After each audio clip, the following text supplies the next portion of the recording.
Good morning, everybody. How is it going? How's it going with your red letter challenge? So we started on Tuesday, and now would be, I guess, our second week. And I hope that you're tracking with us. If you haven't, you know what? There's still time to be able to get one of these books, and I want to encourage you to do that. This is the week of being. We're going to be getting a little bit more intense in this week with the Red Letter Challenge. I think it's going to be really, really good. When I think of being, I think of a story of a guy named John Stephen Akhwari. It's a lot to say that. John Stephen Akhwari. He was from Tanzania. He was a marathon runner. In fact, he'd won many marathons in Africa itself, and in 1968, yes, it's 1968, going back a few years, he went to the Summer Olympics. The Summer Olympics of that year was in Mexico City. And if you know anything about Mexico City, it has incredibly high altitude. It's a city on a hill. And John had never run a marathon in a place that had such high altitude. He wasn't used to it. And so even though he was an incredibly good runner, he started off really, really well. And at about the 19-kilometer mark, close to the middle part of his marathon, the altitude really, really started hitting him. And he wasn't doing so well in the middle part of the marathon. He actually ended up getting into a bit of an accident with some other runners. He tripped and he fell. He ended up injuring his knee. In fact, he ended up dislocating his knee as well as hurting his shoulder in the middle of the run. And they had to bandage him up, put on some help onto his knee, and they were giving him the advice, I think that you need to sit this one out, because he was only halfway through. He had over 20 kilometers left to be able to run with a dislocated knee, so you just need to sit down. But John would have nothing to do with that. He wanted to finish the race, and so he kept on running. In fact, everybody else had finished the race. It started with 75 people running the marathon, and only 57 actually ended up finishing it. Well, John was last. He was dead last. In fact, he was so last that the stadium was emptying out, and they were doing their medal ceremony at the end. And as this was happening, they realized that there was still one other runner out on the street running. And so they sent their cameras out to find this runner, which was John. And they finally found him, and they tracked him all the way into the stadium. And when he finally entered in the stadium, quite long after everybody else had finished, the last few thousand people that were in the stadium cheered him on as he hobbled to the finish line. Afterwards, they interviewed him, and they asked him, why is it that you would just continue the run? Why didn't you sit out when so many others would sit out? And this was his response. He says, my country did not send me 5,000 miles to start the race. They sent me 5,000 miles to finish the race. He wasn't going to be deterred. He knew why he was there. And he knew that even though he was going to be dead last, and he knew that everybody else was going to finish before him, he wasn't going to get a medal. He wasn't going to travel halfway around the world to quit halfway through, no matter what he wanted to finish. This type of story, I think it sticks out to us today, partially because it's a little bit abnormal. I think for us, in just being human beings, we tend to want to quit when things are obviously that we're not going to win. I don't know if you've been in the middle of a board game. Maybe it's a long board game like Risk. And it's very, very obvious that you are going to lose. And the board game could continue on for another hour, maybe. And it's very, very obvious that someone else is going to win and you have no chance of winning. And everything within you just wants to give up. You just want to throw in the towel. There's no point in playing. Well, can you imagine? This is what the situation was for this marathon runner. Actually, statistics show in a book called Finish by John Acuff, it shows that 92% of people don't finish their goals or their resolutions. 92%. That is incredibly high. And so if you're that person who's just wanting to quit in the middle of something that is very obvious is going to end poorly, you're in good company. We tend to want to do that. But I want to encourage you today on two different levels. If you started the Red Letter Challenge, maybe you stumbled out of the gate doing it. Or maybe, halfway through, it's going to be hard to just keep track every single day. What's most important is how you finish than when you start. But I think what's more appropriate to this story of this marathon runner actually has to do with your relationship with God and your journey with Jesus. Is that for many people, for all of us, I should say, it's a marathon. It's not a sprint. This journey of faith is a marathon. And you might have started off really, really well at some point in time, and now you're in the middle of your journey, and you're stumbling, and you're injured. And the easiest thing to do is to give up, is to throw in the towel. And maybe that's you. You really feel that today. And maybe you feel it even stronger in the middle of what we're experiencing with the shutdown, the coronavirus, and everything that entails that. You're not even allowed to come into a church building, and it's like you just want to throw in the towel. And I would encourage you that it's more important how you finish than how you start. To not give up, but to press through. And I believe that Jesus encourages us in that as well. When it comes to your relationship with God, this is so important. You can start on your own strength. And I think in many ways we start on our own strength, and we can live out our relationship with God in our own strength. But you can't finish on your own strength. You may be able to start on your own strength, but you can't finish on your own strength. We need Jesus to strengthen us in this journey. We can't do it on our own. We really, really need his help. We need to continue to come to him with our burdens. We need to continue to come to him and look for strength. Isaiah chapter 40 is a very common passage that we look to, but I think it's really, really pertinent. It's Isaiah 40, it starts in verse 28. I'm going to read from the English Standard Version. It says this, it says, "Have you not known? Have you not heard? The Lord is the everlasting God, the creator of the ends of the earth. He does not faint or grow weary. His understanding is unsearchable." I just want to pause right there. Have you not known? Have you not heard? Maybe you're someone today who's been doing this journey with Jesus, and I think at times in our walk with Jesus, we forget. We forget about who God is. We forget about this everlasting God that this is talking about. We forget about the creator of the ends of the earth. We forget the fact that he does not grow weary. We may grow weary, but he does not. We forget about him. Maybe you're someone who you wouldn't consider yourself to be a Christian, or you wouldn't consider yourself to be a follower of Jesus in that way. And I would say this is for you as well. Have you not seen? Have you not heard? Have you not known of this God? In verse 29, it continues. It says, "He gives power to the faint. And to him who has no might, he increases strength.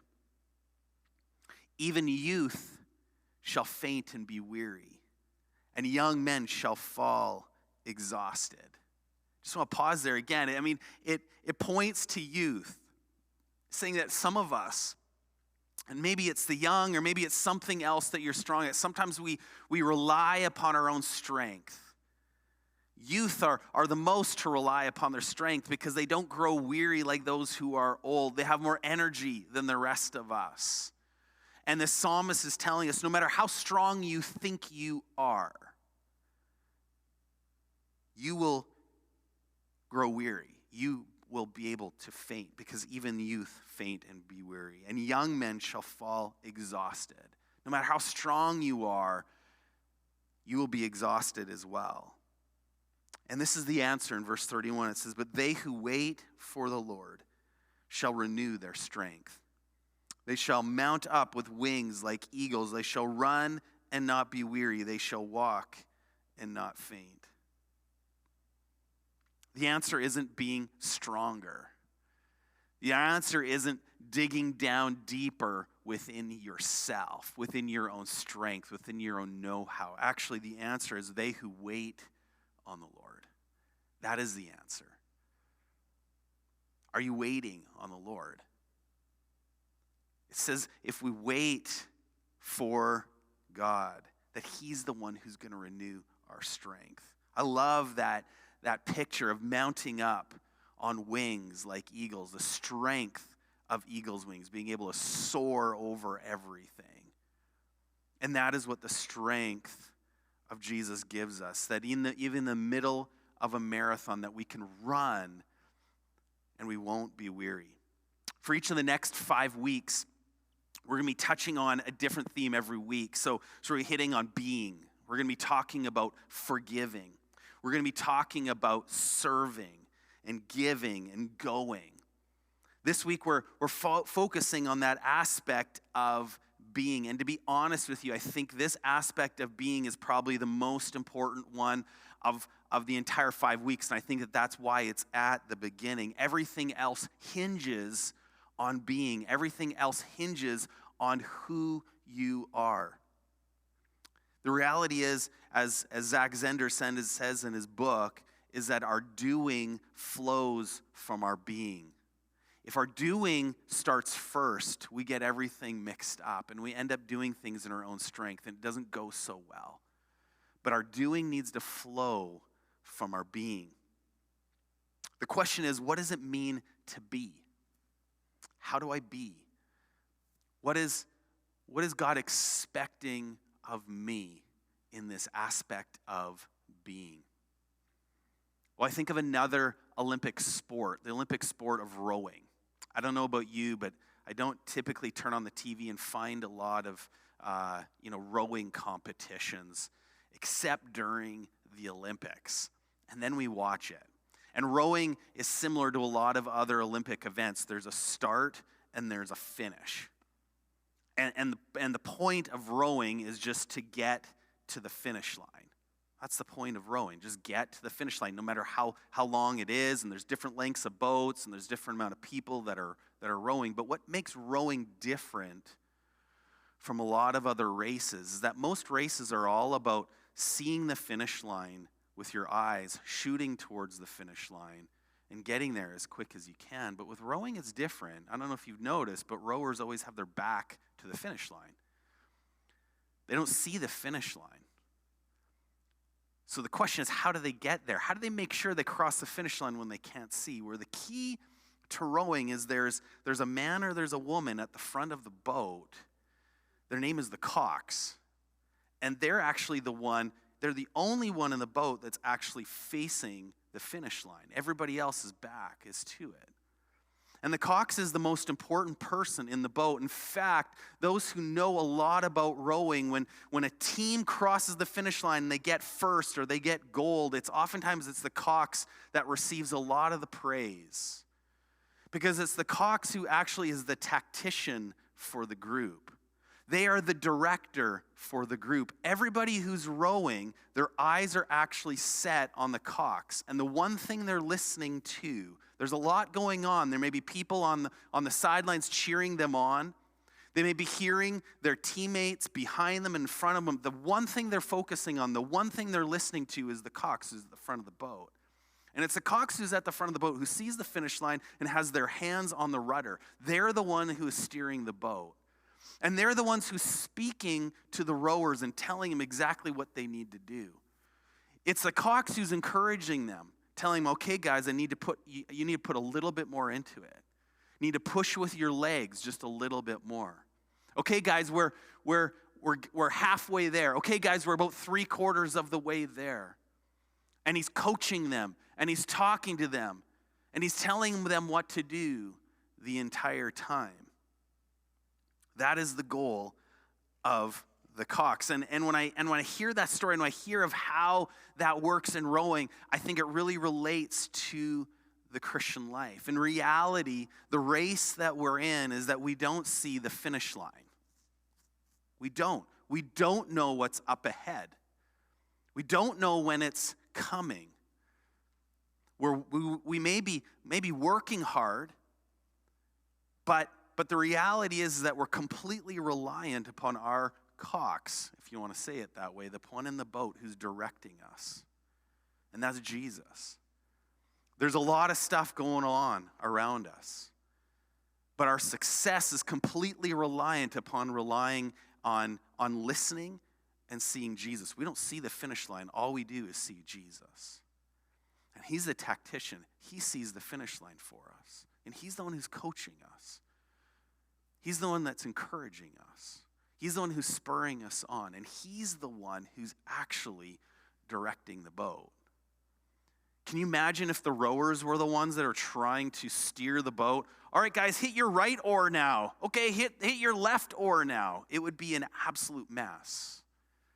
But when the right person is in charge of the rudder, the boat goes straight and it goes where it needs to be. The writer of Hebrews spoke with Olympic-style language as well, which kind of fits into this theme. In Hebrews chapter 12, verse 1, he says, "Let us run with endurance the race God has set before us." So how do we run with endurance? Well, it says we do this by keeping our eyes on Jesus. Isn't that interesting? We run this race with endurance. How? By keeping our eyes on Jesus.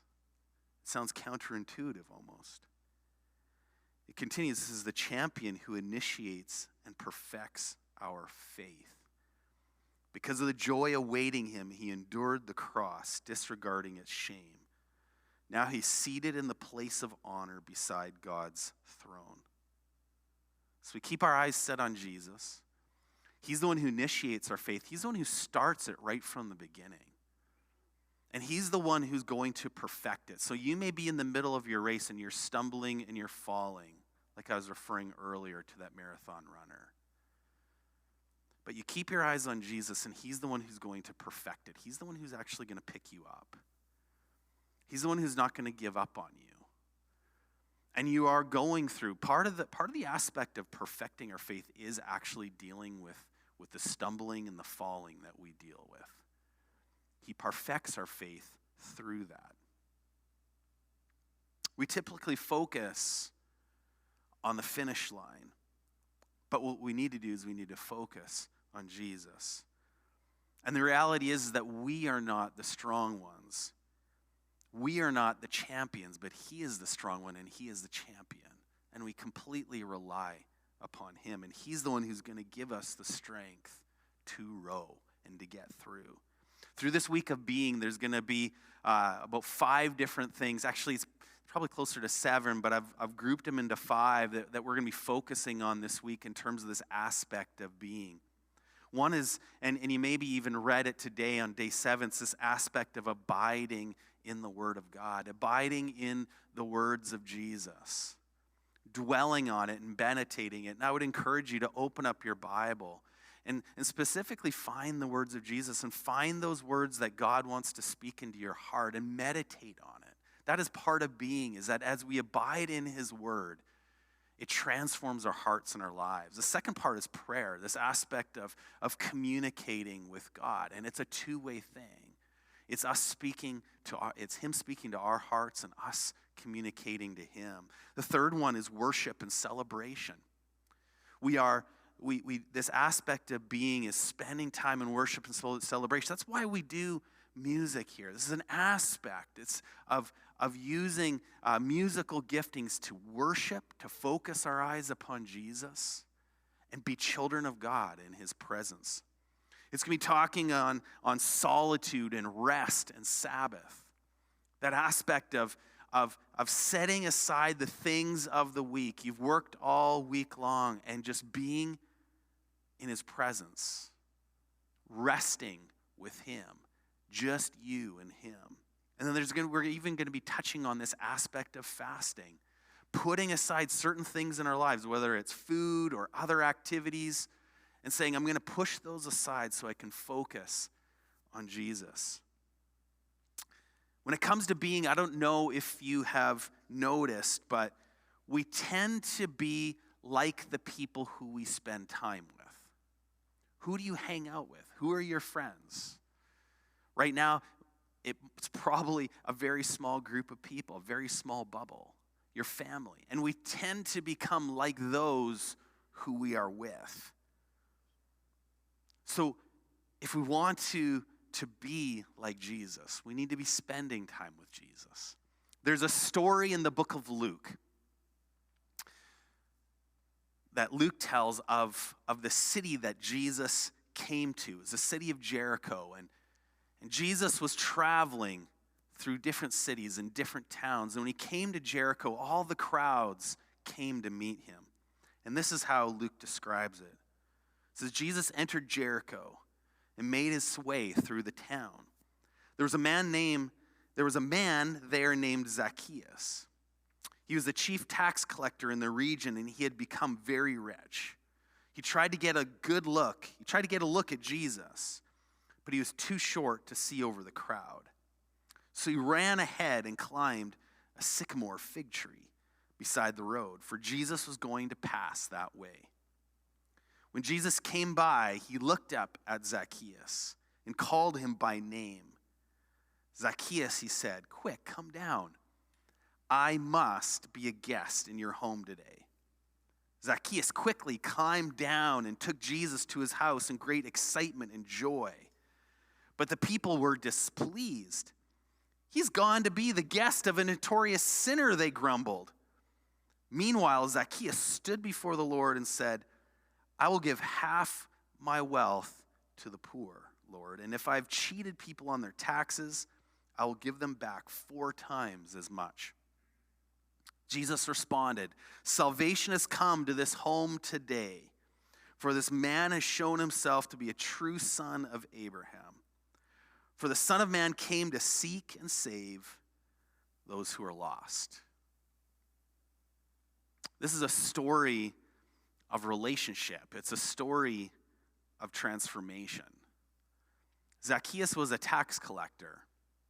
2,000 years ago in this setting, the tax collector was probably the most hated person in every single town. He lived in the city of Jericho, and he might well have been the richest person in the town, but he was also the most hated. And the reason why he was hated was because he was seen as a traitor to his own people. They had been conquered by the kingdom of Rome, and Rome had hired guys like Zacchaeus to pick up taxes from his own people. And the tax load was incredibly heavy for the people of Israel during this time, but the way that the tax collector would make even more money was he would ask for more taxes than what was needed. And he got rich off of the backs of his fellow Israelites. So yeah, they hated him. Jesus walks into this scene, and Jesus could have picked anybody else in the crowd. He really could have. I don't know about you, we see it all the time when a famous person comes into town. Who do they hang out with? They hang out with other famous people. They hang out with those who have money, those who have prestige, those who have influence. Jesus could have hung out with anybody, and yet he came through that town. And you know what? He knew exactly where Zacchaeus was. There was tons of people. The crowds were surrounding him. But he knew exactly where Zacchaeus was. Even though Zacchaeus, the short little guy, was hiding up in a tree, he picked out Zacchaeus. And he said, "Zacchaeus, I've come here for you. I've come here to spend time with you." And you know what? Jesus' intention was just to be with him. Did Jesus know of all of Zacchaeus' sins and the things that he'd done? And did he know all the dirt? I think he did. He recognized who Zacchaeus was. No one told Jesus about Zacchaeus before he showed up. But Jesus just knew. And yet he picked him anyways. He picked to hang out with him, and he didn't bring up all of his past. He's like, "Zacchaeus, come, I want to hang out with you because I need to straighten you out. I need to tell you all the things that you're doing wrong. He didn't do that. Sometimes I think when we think of God, when we think of Christianity, or maybe even Jesus, if you're on the outside looking in and you're thinking about, why would I ever, if I come to God in that way, it's all about what I do wrong, and it's all about me changing. And I would say to you today that if Jesus is coming to you, he's calling you. And his calling out to you isn't to pick out all the things that you've done wrong. It's not to pick out all that stuff, but he literally just wants to be with you. He wants to have relationship with you in every single way, the good, the bad, and the ugly. This is a perfect example of what Jesus is all about. And you know what? Zacchaeus' life, we see in the story that his life was transformed just by being with Jesus. We get the short version of this story, but it's very obvious that Jesus is going to Zacchaeus' house and everybody's talking about it. Everybody's gossiping about it. And there's just Jesus and Zacchaeus. And Zacchaeus' life is transformed by being with him.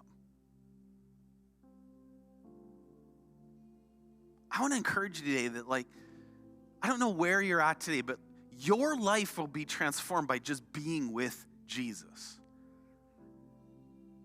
Just by being with him. It's not about trying to fix yourself. It's not about all that stuff. When you are with him, stuff happens. Your life is transformed. And I look at the life of Zacchaeus, and he was trying to fill that hole in so many ways. He had all the riches in the world. And I'm sure when he took that job, he knew he was going to get rich, and he thought that it would give him what he needed in life. And when he spent time with Jesus, it was almost like he realized it was nothing in comparison.